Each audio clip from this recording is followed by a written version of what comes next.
welcome into the Halloween stream. As you can see, I'm decked out at my finest.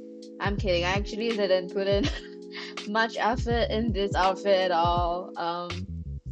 I had no time to prepare my outfit, so all you're getting is a rabbit with wine. I am currently nursing my own cup of wine, so you know what? This is like the very chill day today. Talk a little bit about ranking hantus. So hantus is Malay for ghosts in Southeast Asia, and I'll be doing a little bit of a show and tell of my own little oddities collection. But before we get into that, I will have to do my mandatory what do we call it? Disclaimer. That sounds ominous actually, but like it's really not. It's just basically this note that this stream, as with all my other streams, are part of a UBC research study about the VTubing community. So while today's content may not be related to the research topic, if you chat with me via the chat, you're considered as consenting to participating in the research. Anything entered into the chat, plus the recorded live stream will be used as research data. So if you chat with me and realize that you don't want to be a part of this, you can just DM me anytime. I'm okay with that. If you're just here to watch, feel free to stay around. No personal data will be collected. Aside from your viewership, which is always welcome. So yeah, that's pretty much the end of my disclaimer. Very simple, right?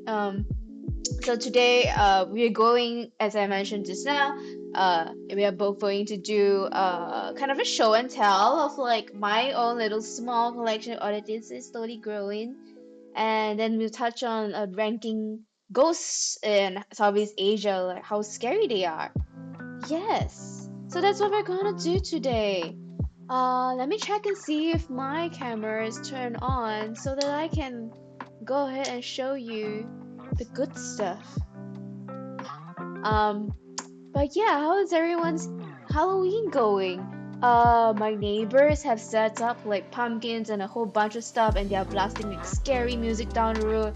And like it's a really rainy day today, so it's really kind of nice to see like the children are decked out in like their Halloween costume and coming out and just like, you know, having fun trick-or-treating. I personally have never, I think I only ever tried it once, and I was dressed as Little Red Riding Hood. And I was not a kid, I was already pretty much a young adult, and I was like, you know what? I've never done trick-or-treating before. Why not try and do that one day? And then, you know what? My friends were like, let's go for it. And I dressed as Little Red Riding Hood and then went for trick-or-treating. It was so fun. I would love to do that again, but then COVID hit, and I'm just like, you know, yeah, maybe asking for sweets is a little bit too old right now. I'm too old for that. I mean, I'm over like 1,000, I don't know, millions of years old. At this point, I shouldn't even be looking at sweets. My teeth is decaying. No, I joke. My teeth is perfectly fine. It's not decaying in any sense of the matter. So let's go and see what we have on this side. Hi! Here are my hands, as usual. So first of all, I'm gonna show you my beautiful collection of items that I have amassed over days and years. So first up, I'm gonna start it soft, okay? Because I realized that I don't have like a really huge amount of like crazy oddities, but I do have a lot of seashells. So I picked this up at Oddities and Curiosities convention that came by my city like a few weeks back. They're really pretty, aren't they? They're like iridescent, really pretty. And I make sure to pick like the full ones. I personally don't collect anything that's really hardcore in terms of oddities and curiosities, because my siblings, I live with all my siblings, they hate, not really they say hate, but they just really turn off by like the idea of collecting like animal stuff. So while I really appreciate, and I saw a piece of rabbit fur that was so pretty and so soft at a convention, I was like, no, I can't buy this because my siblings wouldn't allow me to bring them back home. So yes, all I have are like dead shells and a whole bunch of plants, I would say. So I have this like my dead shells. They're really pretty. I also have some. Oh, if the sound sounds a little bit weird, just let me know because like yeah, I can't tell from my side, so it'd be great if you can let me know. So these are like the shells that I picked up while I was near the Pacific Ocean. I just really like how, look at that shimmer. Let me see if we can get like a more like clear shot. And look at that shimmer. I love the iridescence of that. So when I was like near the Pacific Ocean, I was just like obsessed with picking these up. Hello, Doc Piro, come in! I'm just showing off my shell collection now. And a few other oddities that I have. How have you been? How's life? Are you doing great? And then aside from those shells, I also have some butterfly wings. I actually really do love butterfly wings. You're doing so great. I'm glad to hear that. I'm really glad to hear that. I hope your Halloween is going well. Are you dressed up as anything today? As you can tell, I'm like a bunny. But yes, so these are like butterfly wings. I don't know what butterfly they are, but just love how beautiful like the yellow and blue contrasted with each other. I do want to collect more dead butterflies. Perhaps in the future, not right now, because the ones that are really pretty are all really quite expensive, and like I can't afford that, so I'm just like, here are the small ones. And then this is another small diorama. A tired grad student life. Oh wait, this is my life. Oh, it's my life too. Researcher, right? We're always tired. What can I say? Yeah, I was spending like the whole afternoon like just like working on my research. So I understand how that feels. It's tiring. But yes, look at this. Look at this beautiful diorama. I loved how Princess Mononoke looks. Oh, let me just like zoom that in and bring it up close to you so you can see that. Look at how Princess Mononoke that looks. Look at that. And I love how like there's like a shell here that reminds me of like the from the movie itself. Okay, but to be honest, this was a bit too expensive. I regretted it after I bought this. This was like 30 CAD. I think it was about like 18 or 19 USD. It was too expensive, I feel, for such a small diorama. But like you know what? I've got it. I've owned it. I'm just gonna keep it. So those are like a few of like my live things that I have at home. But my most favorite collection, guys. I recently got really into glass collecting. And I mean I'm still amassing it. It's really tiny. But these are like my pet favorites. I love them so much. But first of all, let me show you my first pick. So this is like a Cinderella glass, isn't it? Isn't that pretty? It's like a little glass, a little jar for like stuff. But this you might think, oh, this is a normal glass. What's special about it? Okay, on the yellow light, like this light that I have here, it looks white. But if you put this on the sunlight, if you just look at this in the sunlight, it's actually slightly purple. And that purple isn't like a natural color of this glass. This glass was originally transparent, but the reason why it's turned purple is because of the UV exposure. And interestingly, what makes it purple is actually created by like element called manganese. And how you can tell it's manganese is if you actually use a UV light like this. Like this is a UV light. And then you basically just turn it on and then you just shine it right at the glass. I'm not sure if you can see it from, oh, you can see it. Can you see how there's like a green like glimmer right there? Let me just like focus on that. There we go. Look at that green glimmer. So that is like a really dull like green shade that once I hold it up really closely that you can kind of see. And that tells me that this is manganese. This is a kind of element that slowly turns purple in sunlight, and when you hold a UV light to it, it glows a really dull kind of red. I have a 195, I think NM. I don't know how to pronounce the frequency for that, but this is manganese. Like so, that's how you can tell. But people usually confuse this with another. I love this glass. I want to collect more. I got this for $10 at a thrift shop that didn't know what it was. I think it's really cute. But this is not considered like the most special one. I personally like them a lot because I love the color purple, as you can tell from my page. But the most amazing thing, the amazing glass that I've actually ever got is this one. Okay, it looks like a green glass, right? It looks like nothing much, right? But this is actually it's actually a glass tinted with uranium. Yes, the thing that caused the nuclear bomb. I know. Isn't it dangerous, Kilo? Isn't it dangerous? Well, look at this. Look at the glow. It glows underneath, like, light. Look at how pretty that is. Look at how pretty. Look at that. Isn't it gorgeous? So, I was asking around online. Okay, I got this at Salvation Army for, was it $5?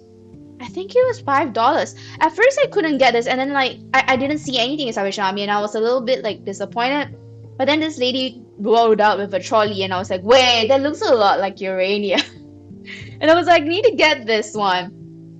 And I was like, when I saw the light, I was like, yes, it's uranium. So I went online and checked. This is about 100 years old. 100 years. So I'm sorry, guys. When you get as old as me, you tend to mess up the numbers. This is about 100 years old. It's what we call a flute glass, and it's actually hand pulled. That's why you see like this is a very unique shape of the mouth itself. It's usually be very nice if you could hold like a single flower. But yeah, this is it's like 100 years old because people don't actually people still do manufacture like glassware with uranium, but it's not so common anymore. So the old ones like this are really nice to come by. I also have two others. These two are so kind of like my favorite. You can hear them clink. I actually got them when I was on a trip with my friend. Look at them. These are uranium as well. Princess cup sherbet glasses. So they usually come in a set. So they come with like a punch bowl, and a whole. I think this is Hawkins. From what I remember, asking online, it's Hawkins. I could be wrong. It's either Hawkins or Anchor. I cannot remember which one. But this is considered the princess style. So it's like based on the etchings that you can see here. I'm just nerd talking about my interest right now. Can you see that this is what we call the princess pattern? It's considered one of the more common patterns, and especially because like sherbet cups that come in like a bunch, right, along with like a huge punch bowl, a sherbet bowl, or I honestly have no idea what the Americans do with them, but it comes in a set. So like this show's supposed to come with a whole lot of others. But I just got two because I think it'd be nice as like ornamental. I didn't want like more than necessary. I know that there are collectors out there that do like a whole bunch of collecting and they collect like a whole amount. I think this shoe would just do me well. But I got got both I think for $30. And I think when I put that online, people were like, yeah, that's too expensive. It should be cheaper. So I'm assuming one should go for like $5. But like, you know what? It's pretty. Look at how beautiful it is, I'm not gonna lie. Look at that. Look at that. It's pretty. I do not regret my purchase. To me, that is the worth of how beautiful these uranium glasses are. So I guess the main question people are gonna ask me is like, Kilo, isn't this poisonous? Like, wouldn't I die if this is near me? Well, no. So apparently the radiation of uranium, studies have shown, is actually way lesser than a microwave. So, you know, this is fine. This is great. This is all good. You don't have to worry about this because like, as long as it's decorative, it's fine. I do need to figure out what I have to do if I accidentally smash one of them. But otherwise, I think, you know, these are beautiful decorations. I plan on collecting a bunch more and then deciding where they will go next. But yeah, so those are pretty much it for my current oddities collection. Maybe next year, Halloween, I might have like a bigger collection and I can show you guys. But for now, these are the ones that I have. Let me just put them away real quick and I'll get back to you. Give me your moments. Just push it out of the way so I don't smash any glasses. Don't want to be clearing up uranium after this. That'll be insane. Okay, I'm back. So now we're done with it. Little show and tell. I think it's time for us to move on to our main events. Guys. Ranking of Hunters, Southeast Asia version. Let's get it. Woo! I'm not sure if you can hear the audio, but it's actually like a Halloween lo-fi theme that I really like enjoy recently because I thought it was like so ghosty. I have to confess, my most favorite festival is actually Halloween. There isn't obviously where I come from, Cosmos, we don't celebrate Halloween, so it's really always fun to see people dressing up and enjoying themselves, and I wish I could have the opportunity to participate this year, but I don't. I mean, I have no costume. I mean, I have been rabbit years now, and I'm celebrating with you guys. I think that's more than good enough. But yes, let's begin. So ranking of Hantu, how are we gonna do this? Okay, so I'm gonna show it. So we have a tier list right here from S rank all the way to F rank. I have made like a bunch of ghosts. I gathered a bunch of ghosts and we're gonna run through them and then like place them on the tier list. If you have any suggestions of other ghosts that you want to include, feel free to do so. Just let me know in the chat and I will try and find out more about them. This is based on my research, and I must say it was very frustrating to find out like all about like the different types of ghosts in Southeast Asia, because many of them actually overlap. So for those who don't know what Southeast Asia is, because I get a lot of confusion, like people are like, isn't Japan part of Southeast Asia? Put on spooky music if it's on. Could you not hear it? Can you hear it?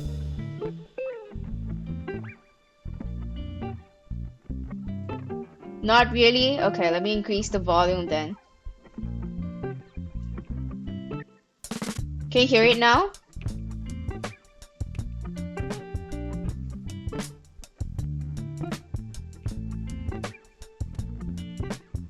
Is that better?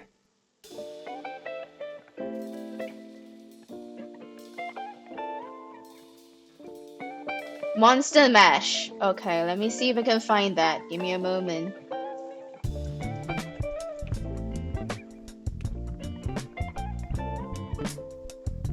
Is this the song you're looking for?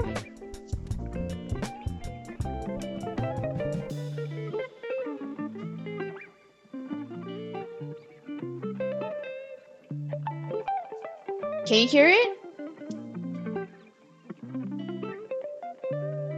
Was this not the Monster Mash you're looking for?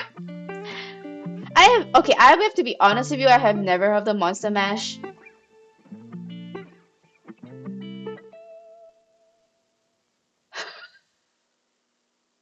How K-pop disagrees with you? Okay, I've never heard of this before. What is this? Gross! Look, P, you have a hater in Huggy Pop.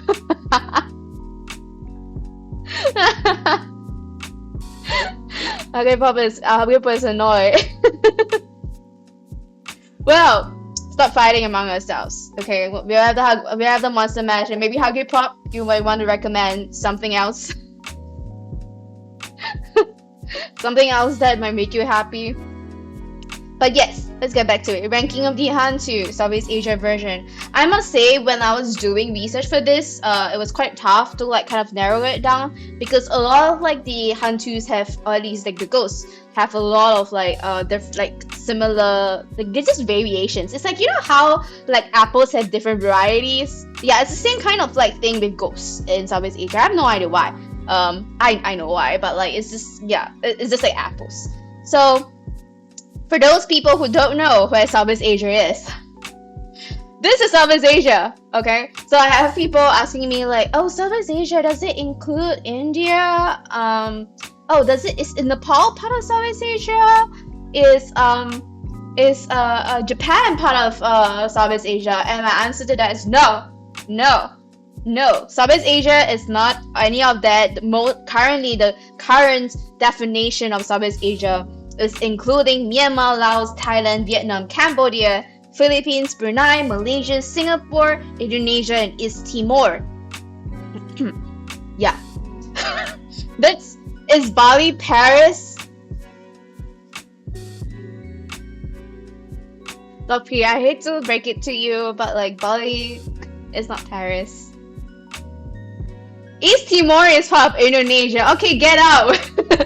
They have gotten independent. You leave. Wait, please don't go. Please don't go. East Timor is not part of Indonesia anymore. Yes, they did. They just joined ASEAN. Not as like a member yet. They're moving towards that. But East Timor is not part of Indonesia. They have gotten independent. Yes, they'll just join into ASEAN as well. But they're not a main member state yet. You saw a real man was butthurt. I mean,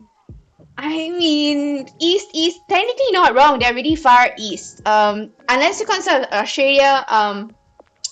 Well, okay, Australia. People will be asking like, okay, if this is a geographic thing, why isn't Australia part of it, right? So, I don't know. You ask the Australians themselves. Why are they not part of Southeast Asia?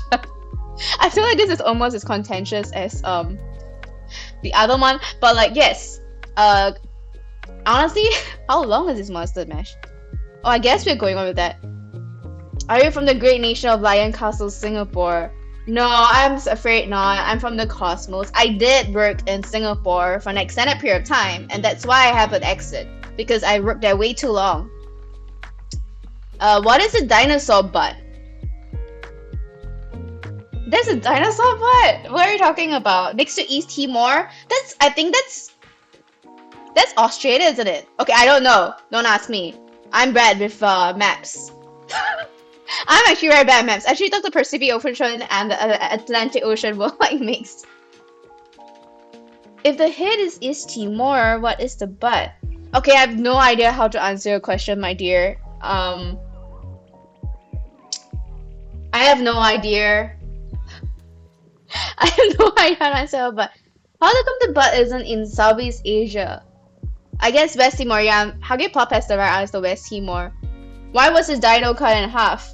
I think you're looking at the wrong thing. I don't think that's East Timor, my dear. That's not.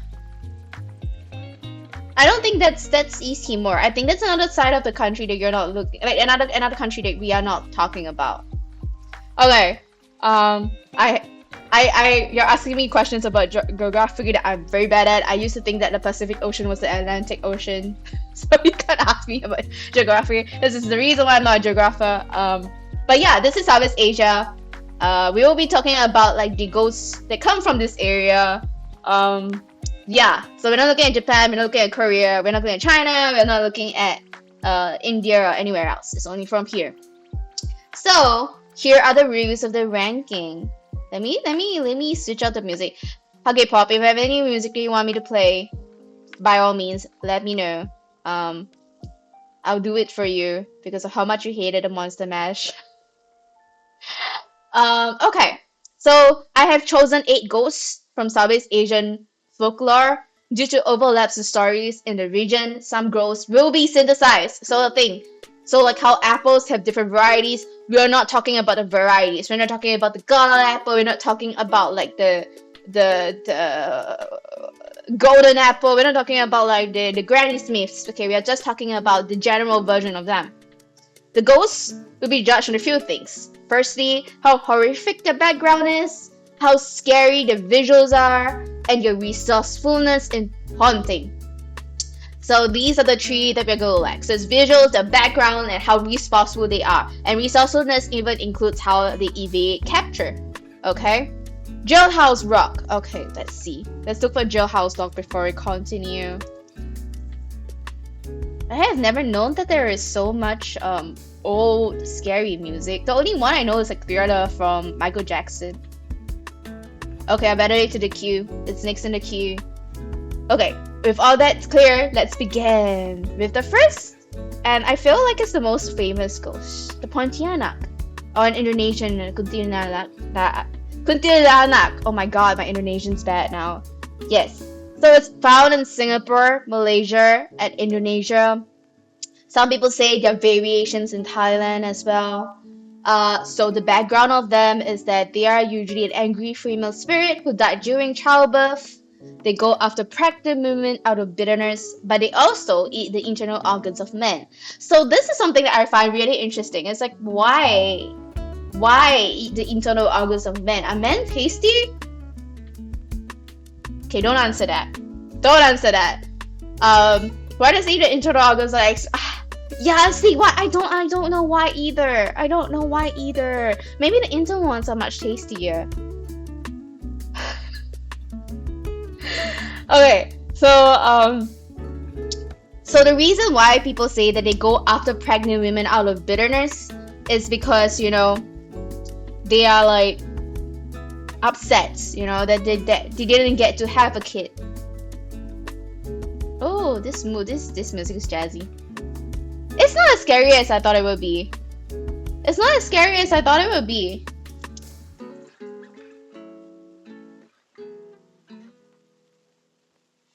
You hope that I have a talisman for tonight?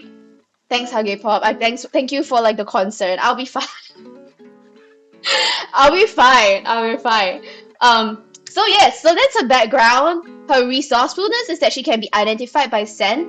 So either like frangipani flowers, and she's usually tied to frangipani, or in certain countries pomera flowers and banana trees.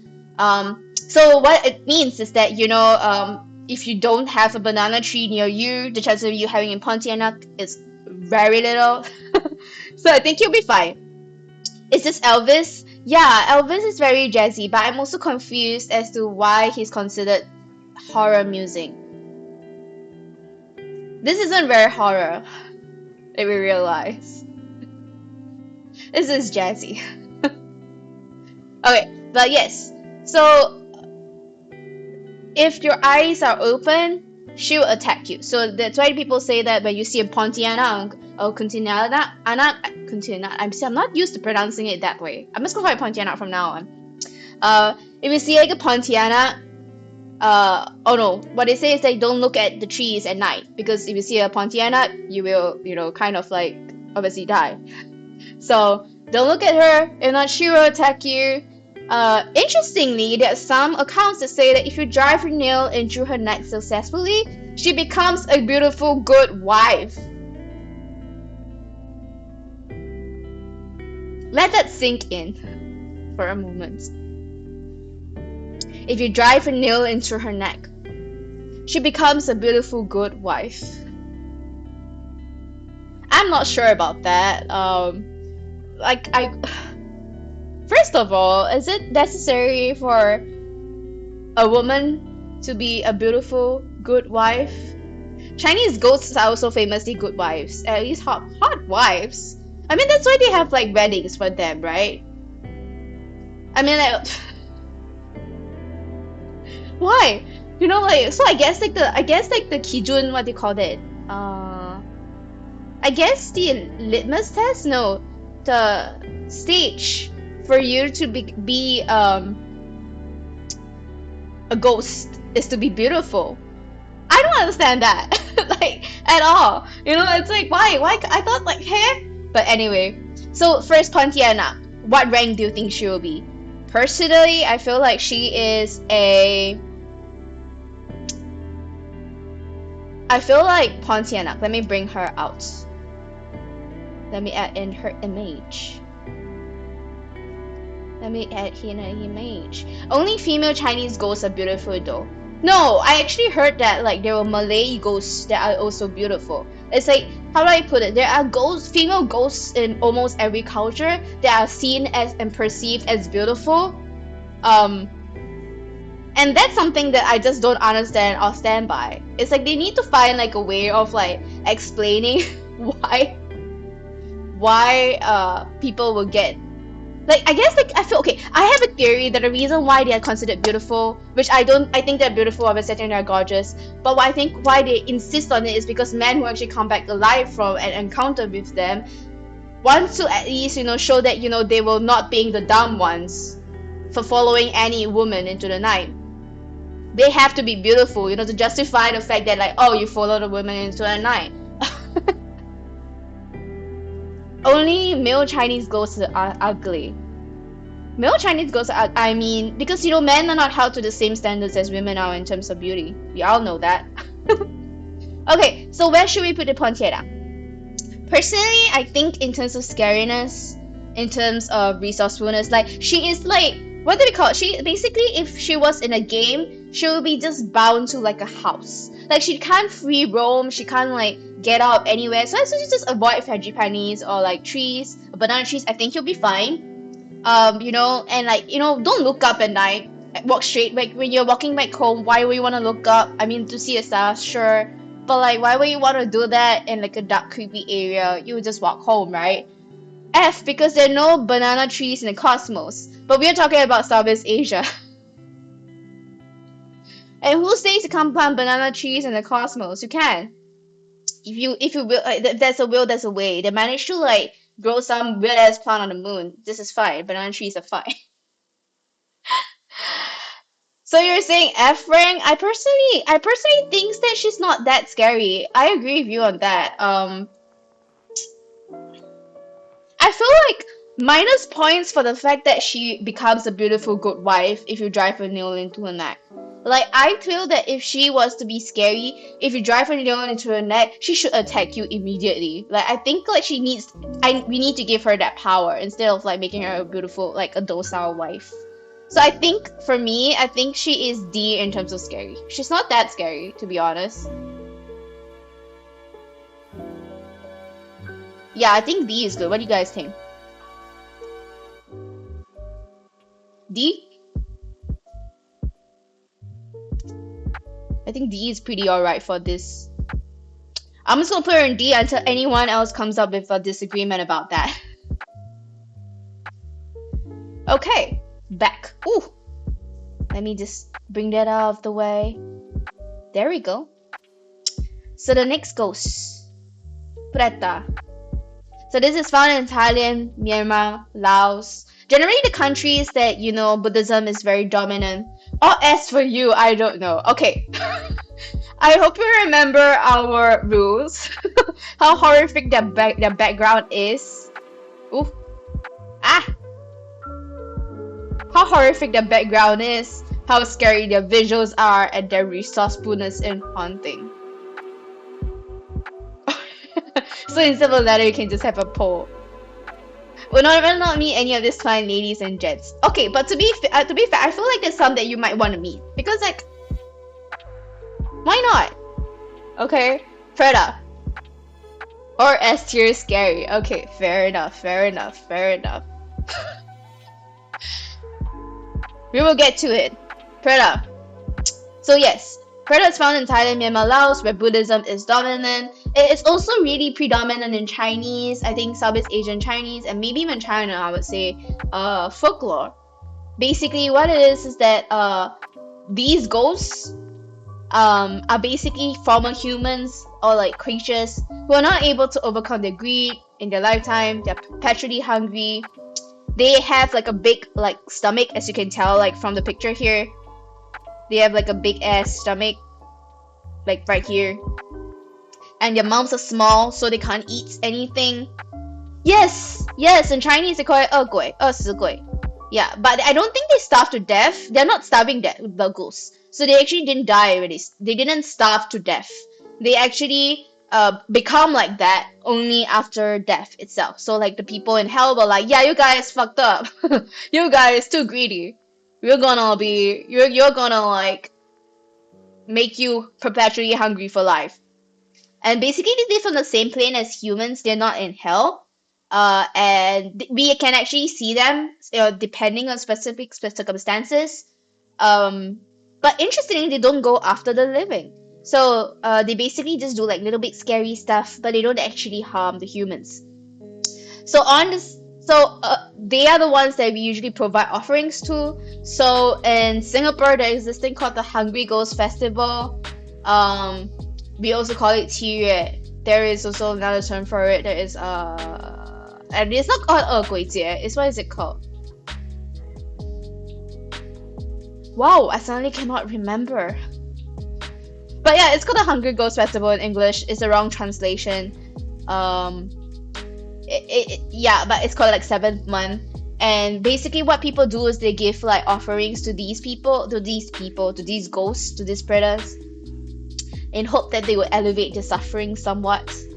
But yeah, I personally think they're personally seen as like very like 可怜 or very pitiful ghosts that don't actually do any harm, but were just cursed, or at least like, you know, condemned to suffer like that for like eternity. So I would say if I was on like a tier list, I don't think this is that scary actually. Huggy Pop, still an S tier for you, even though like these predators are like kind of like sad, you know, they didn't, you know, I mean obviously they were greedy in lifetimes, but do they actually deserve like this? I don't know. I personally think they're pretty pitiful. I feel like for me they're like F rank in terms of scariness. I don't feel that they're scary in any way at all. Or maybe that's just me. F rank? I personally think they're F.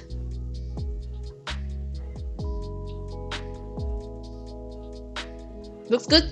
I'm good. If I don't want to come across it, it's S tier. Okay. Okay. Calm down. Okay.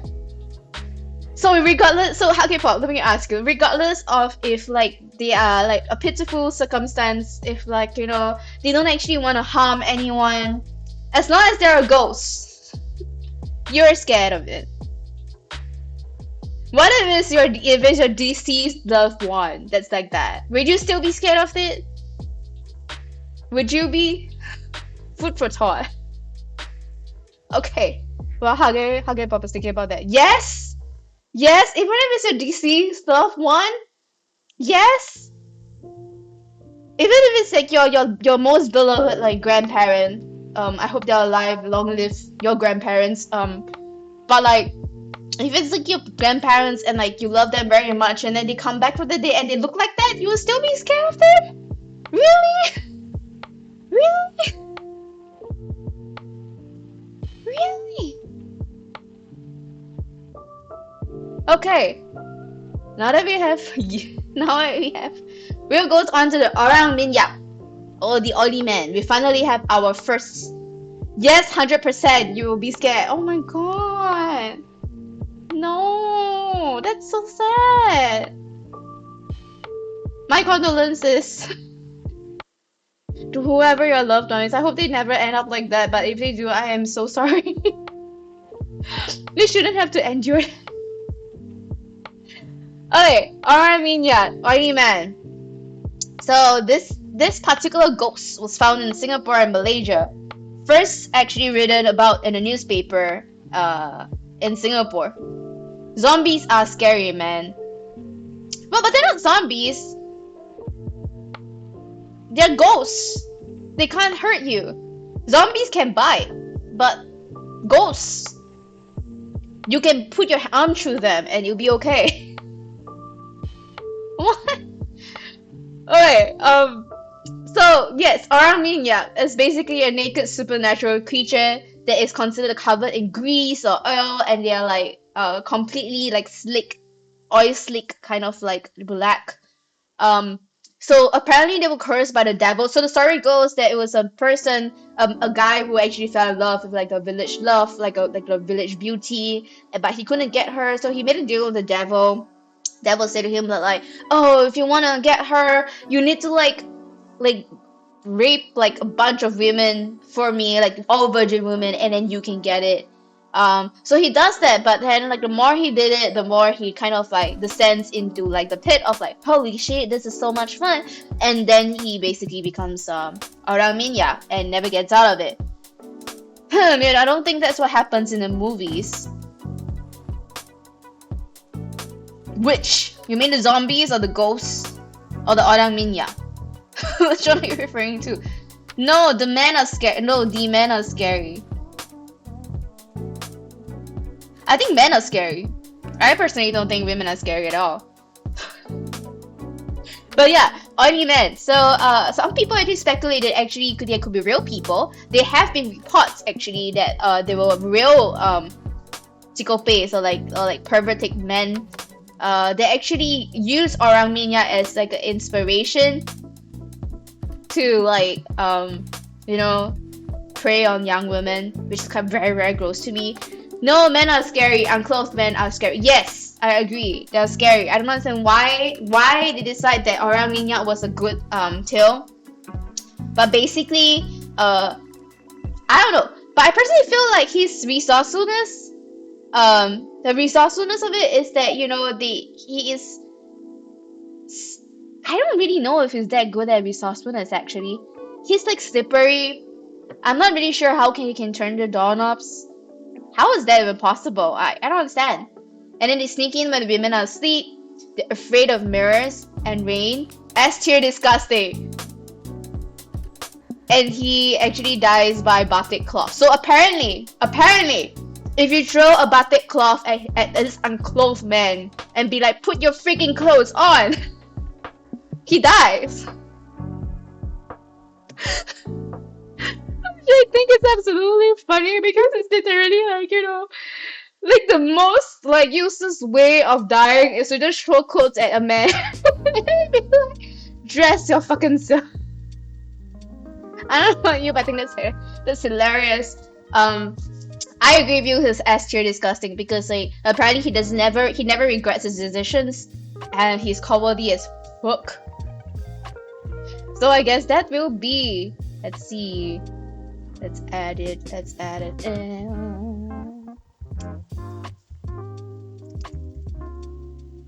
Let me drag it out. S tier disgusting. Orang minyak.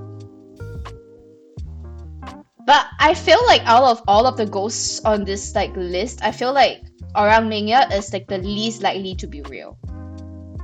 Wait, I take that back. It's the most likely to be real because there have been real accounts of people actually pretending to be orang minyak and going around and doing stupid shit. So actually, I take that back. They're the worst. Nothing's worse than a person masquerading as a ghost. That's why I feel. Yes. So with our first S tier, the orang minyak. Pontianak is in D class because like she's just a poor lady, and the F gets the perta because, you know, I feel like, you know, they are like,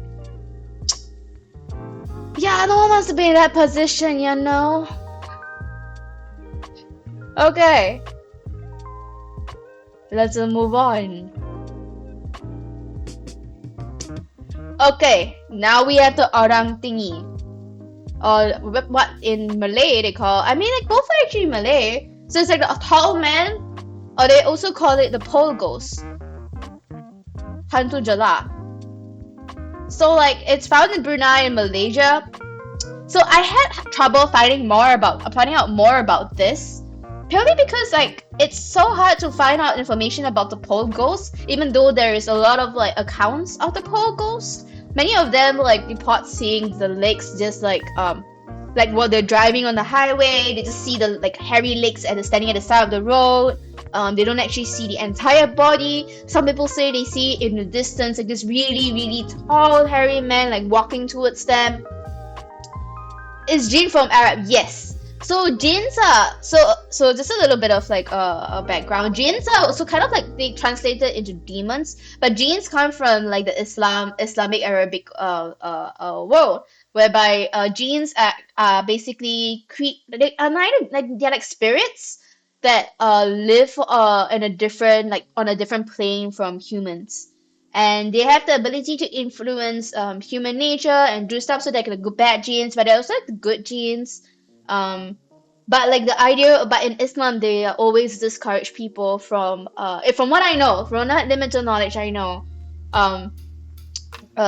humans are actually highly discouraged from engaging with the jinns.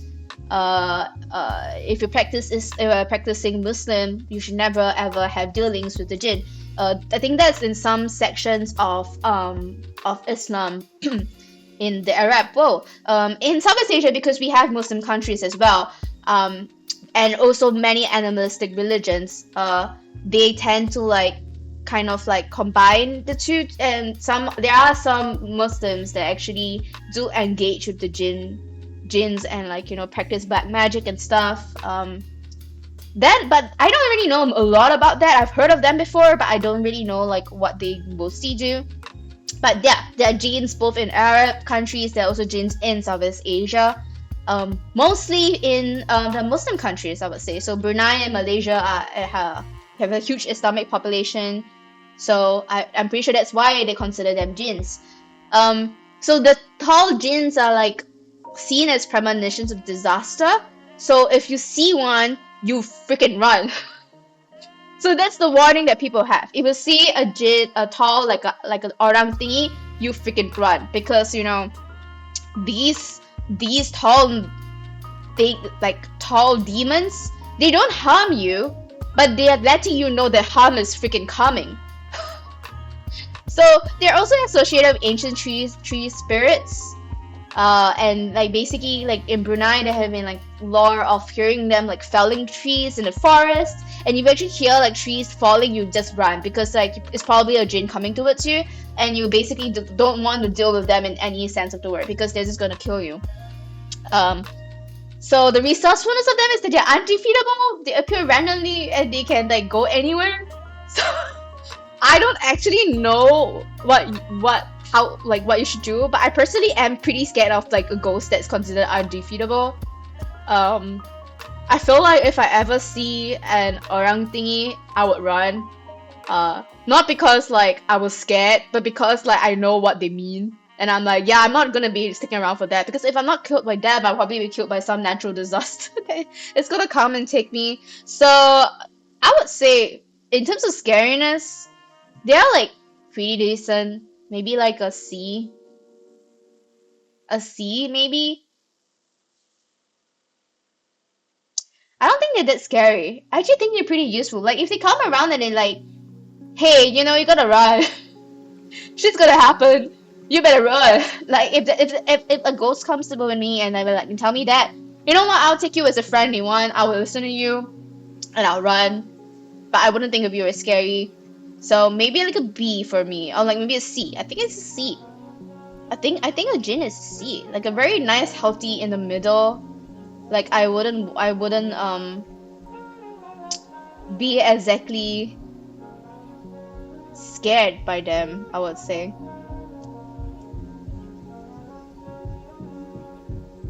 Let's see, where is my image of the slender moon? Where is he? Oh, there we go. Okay. The tall boy goes to sea. So there's our list right now. How is it looking? Looks pretty good. I feel like it looks pretty good to me. Let me just have a sip of water. You're talking too much. Yes. So we have our S class, Orang Minyak. We have the C class, the Hantu Gela. We have D class, the Pontianak, and F class, the Preta. So now let's move on to the next.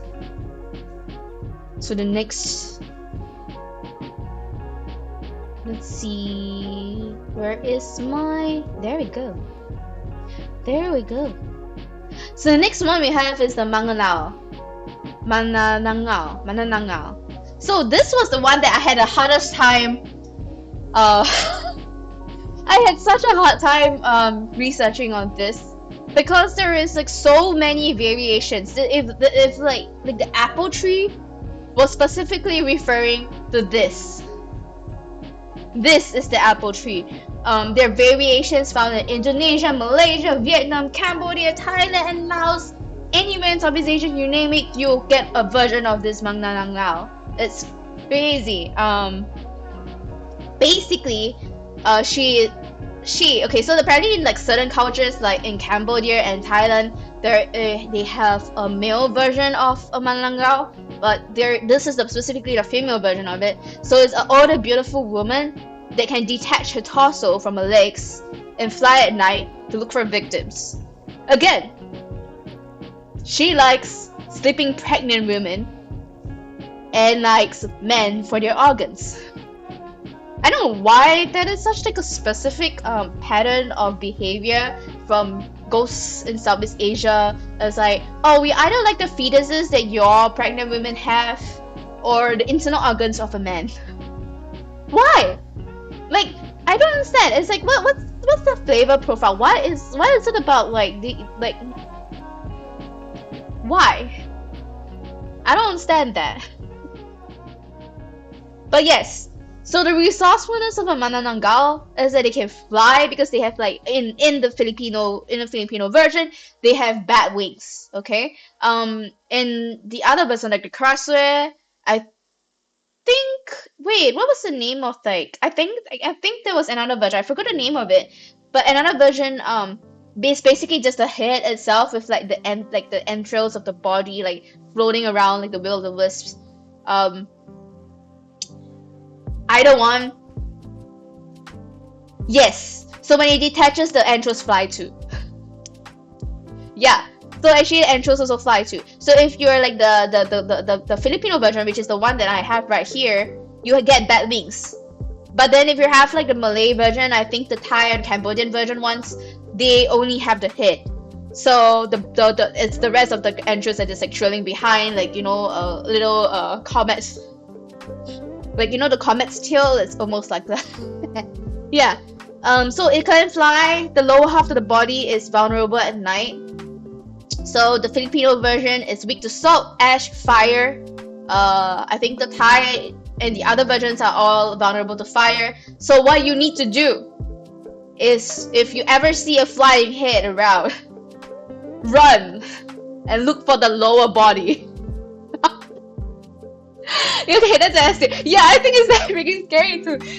And the worst part is, like this particular like ghost looks like a normal person in the morning. So this person could be the auntie you see at the market across the street that smiles at you and like gives you like free food. It could be the uncle that gives you a discount every time you walk into his freaking restaurant.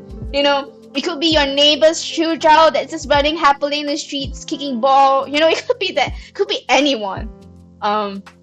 But at night, they fly out and they attack you. So that is a manananggal. There is no reason why this exists.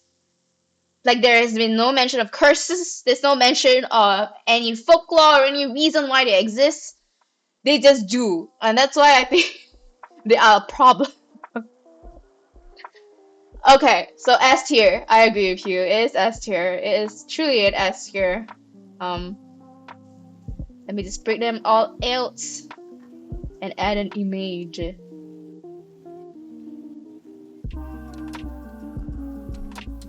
Where is my manananggal? There we go. Oh, look at her and the babies that she has covered. So the manananggal is on the same tier as the Oniman, the Orang Minyak. And then the Slender Man is in C. D we have the Pontianak, and then F we have the Kreta.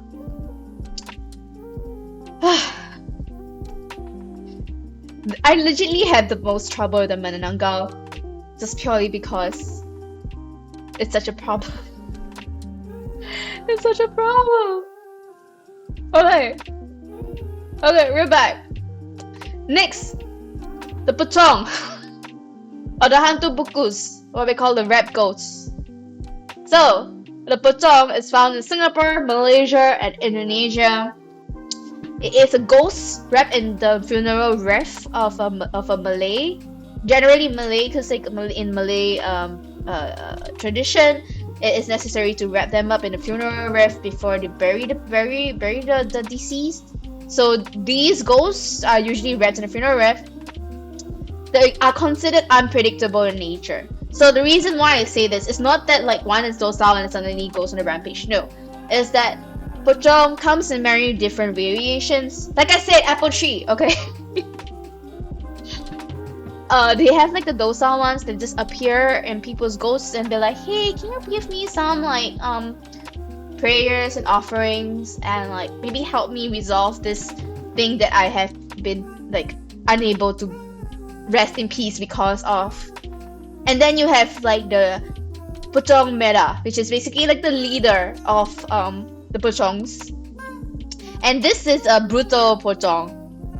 It basically like, you know, is doused in red because of the blood that it has. I don't know if it's their own blood or like the blood that they have shared of other people. But basically, if you see like a red color Pocong, you freaking run. Actually, honestly, if you see it, you probably be dead by now because that Pocong is that brutal. Yeah. So you have like the mild class and then all the way to like the extreme class. They are associated mostly with unresolved issues when they're alive.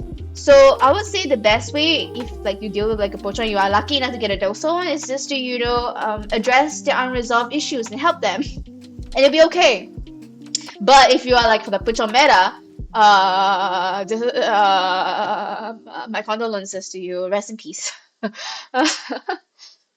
Yeah. So Pocongs have colonies. Apparently, they have colonies. They gather around banana trees. Again, you know, don't have banana tree.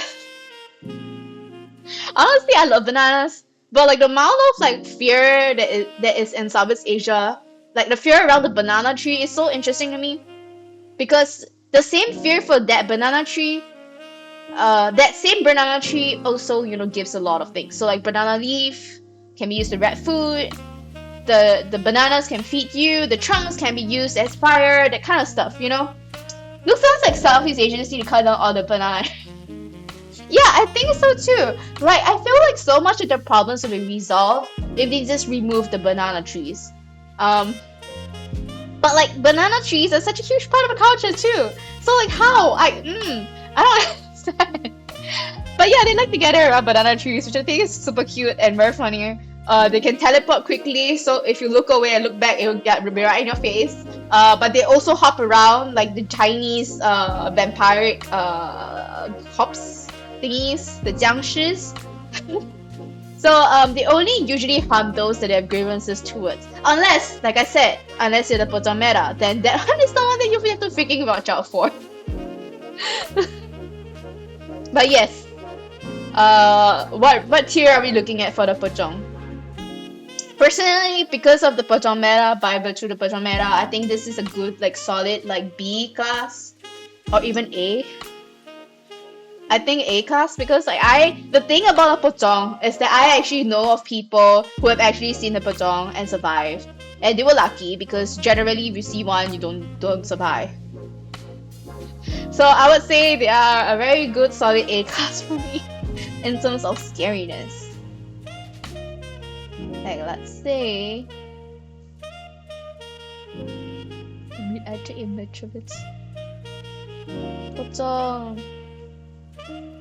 And when I was looking for like pictures of the Pocong, there were so many very cute versions of it. I'm very, very sure people actually make like fan art out of the Pocong, which I think is so funny to me, because it's like, why would you do that?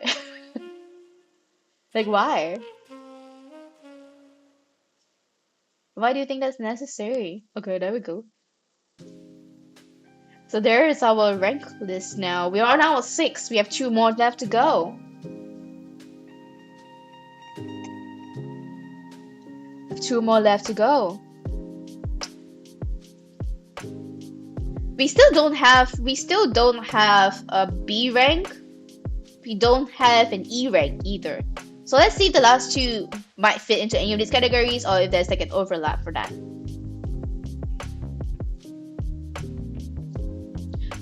Okay, see you next time. Have a good good night.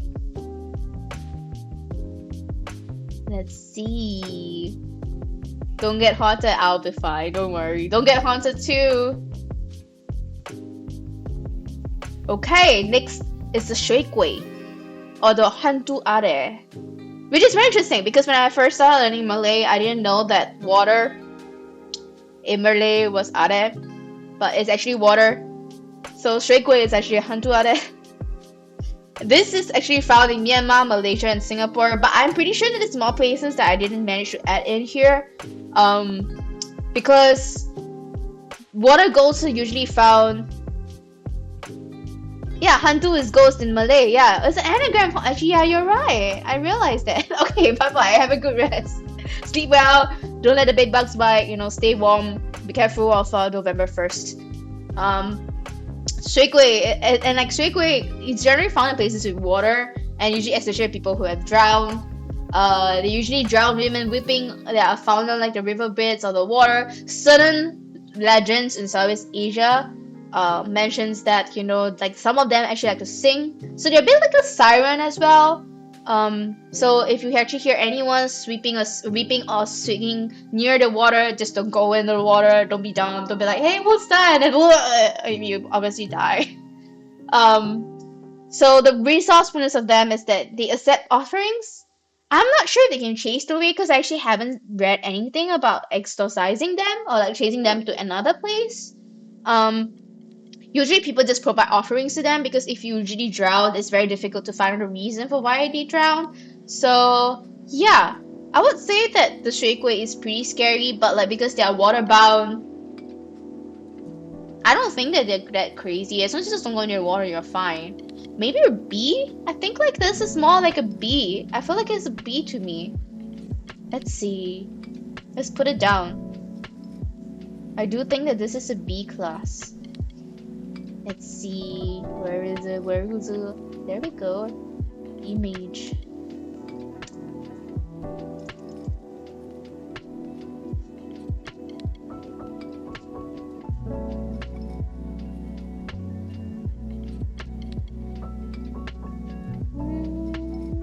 Oh, why can't I find it? Where is it? Oh, there we go. Here it is. Here is the water ghost. Here is the water ghost. It's a B class from me. There we go. I think this list is doing pretty alright for now.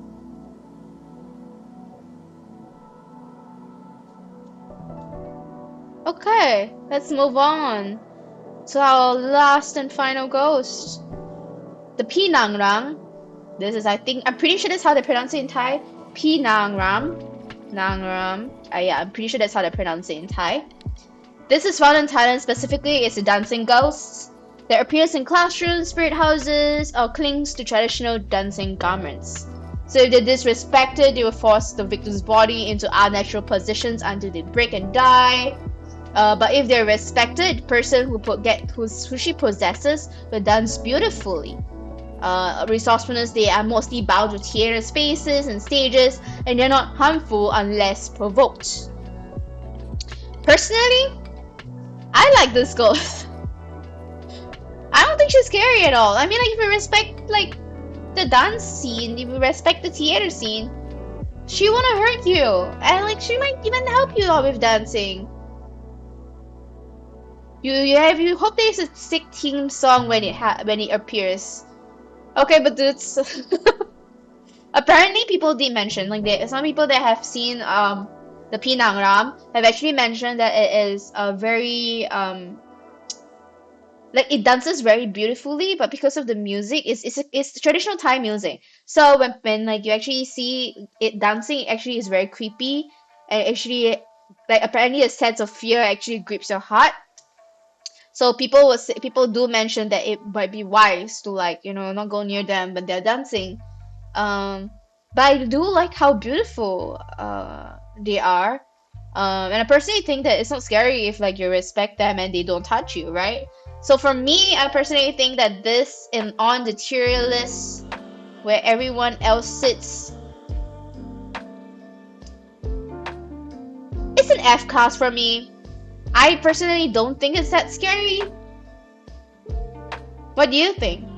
Do you think that it's scary? I think like the Pinang Ram is pretty okay though. I mean, it looks scary in this picture, but I mean, as long as you don't, like, treat them badly, I think it's fine. No, you don't think so? You think that it's scarier? Oof, but deserve? Oh, I mean, because you're new in here. S class is the scariest. F class is the least scary. So we actually went through all of the ghosts by now. We are actually done with all of them. S classes have the orang minyak, basically the oily man. The I have to like learn how to pronounce this properly. The mananangal, which is also an S class. That's the one with like the head flying around with like the intestines and stuff like around the body, and they go after like pregnant women and men's organs. But their hello half the body is like vulnerable, but they are kind of like scary, and yeah. So S class it is. A class is the pocong, which can be found in Malaysia. It's the one that they wrap in the funeral. I personally find them scary, not because of like how they look, but probably because of like what the red one stands for. The pocong merah is the one that I feel is the scariest. Because like the other ones, they have no reason, rhyme or reason, but they'll just like go after you and attack you. I have heard of like people saying that if you see a pocong merah, or at least a pocong in general, you're just probably gonna die. You will not stand a chance of living, so I think they're freaking scary. B is the shui gui, or the water ghost, the hantu are. It is scary because, you know, it's near the water and it will drag you down. But I feel like as long as you avoid the water, and if you hear someone weeping, crying, or singing, and you just don't go near there, just don't be stupid and you will survive. That's why it's a B class. You know, it's not that scary as long as you don't drown, you know. C class is like the slender man, or what they call the hantu gala. Orang tinggi, that's what they call it too. Tall men. I perceive them as C class because to see them will be scary, but they don't actually hurt you. They just tell you when shit's gonna happen, and then you just run and you'll be fine. So I think that, you know, they're good C class. D class, we have. Sounds terrifying already, they drown you. Oh, you mean the shui gui? Yeah, but if you don't go into the water, and if you don't hear like weeping and like singing, you're fine. If you hear weeping and singing and then you're like, hey, what's that song? And you go and you get yourself drowned, then I think you deserve it. You know? So I don't think it's that scary. I think like they're fine. You know? C class is the slender man, orang tinggi. Basically they are like a huge tall demon that goes like that appears randomly. And if you see them, you better run because it means that something bad or disaster is gonna happen to the area. So I personally think they're being kind. They're basically like, hey, you know, guys, we came out because like, you know, an earthquake's gonna happen here. We need all of you to evacuate, and people just scream and they run, and they basically achieve what they set out to do, which is to warn them. So I finally feel that they're not that scary. I think C class is a pretty good one for them. D class is the Pontianak, or the Kuntilanak. I find the Indonesian one so much harder to pronounce. Kuntilanak. Yeah, there we go. Yeah. So the Pontianak, the reason why it's in D class is because I feel like they're not that scary. In essence, they are just women who are looking to seek, you know, find like a reason to survive. And I guess that's why they are so vengeful. But I wouldn't actually be that scared of them. I feel like, you know, they're pretty like beautiful. Like they're not as bad. Like I feel like the scariest ghosts are the ones that are scary for no damn reason. Like they're being the way they are for no damn reason, you know. And I feel like the Pontianak is, you know, they have a valid reason for why they're like that. Actually, if I say that, then maybe the Shaker shouldn't be in B class. Yeah, maybe I'm changing that. I'm changing that. I don't think that Shaker should be in D class, in B class. I think that Shaker should be in D class because generally people who get drowned, they are wronged, right? So they're not that scary. D class it is then. Yeah, let's do that. I like that. E class is nothing. F class is the Preta, which is basically a hungry ghost. They don't actually have any substance. They don't actually do anything.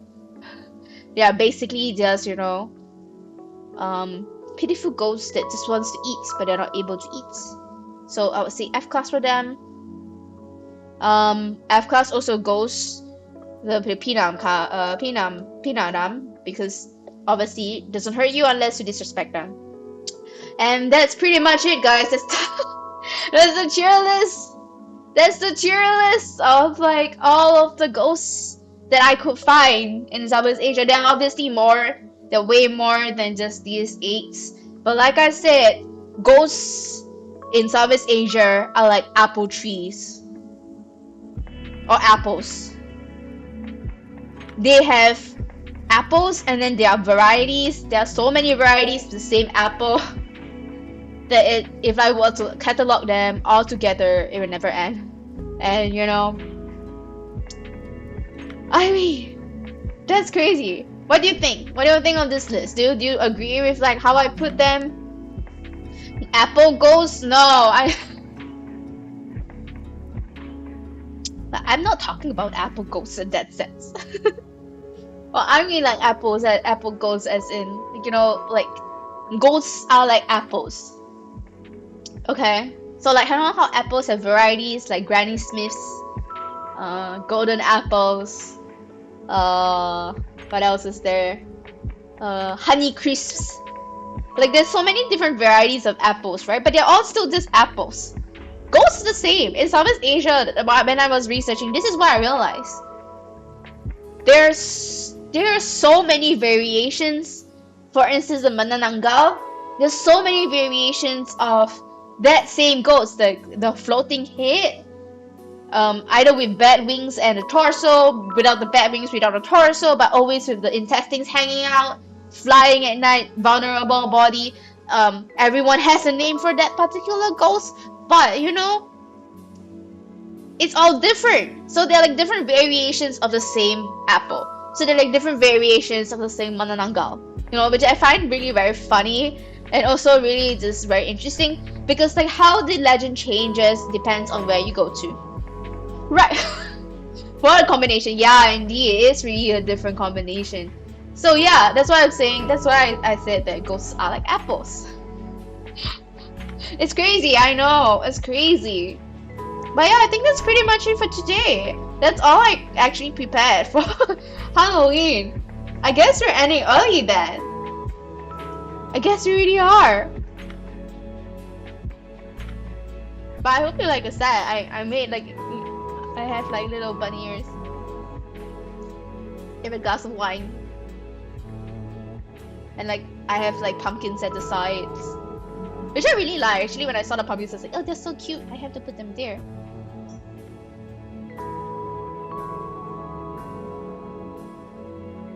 Right, aren't they cute? They are really cute, aren't they? I feel like keeping them there forever, but that's probably gonna decay after a while. I would say that this is actually the fastest stream like done regarding ghosts. But then again, it's also because, like I said, apples. There's only so many apples in the world. I mean, like, there's so many different types of apples in the world. If I go through them, it would take all day. So when I put them under like this umbrella tree, it's just going to be the same thing. Love the bunny ears and pumpkin. Thank you! I love bunny ears too. I think bunny ears are my favorite. I might keep them on forever actually. But yeah, I think that should be pretty much it for today. I don't have anything else, to be honest. I could continue knitting, but you know what? It's Halloween. I think people should be going out to have fun instead.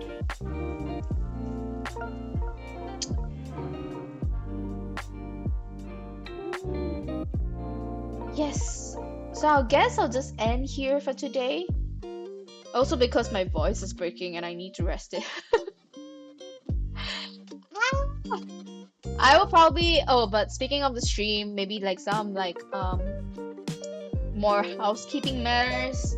I will probably be going back to Animal Crossing and finishing up and doing like knitting next week. So a little bit more chill, nothing too crazy. I will probably be also, I think if you checked out my Twitter, you probably realized that I also mentioned that I will be doing unofficial streams.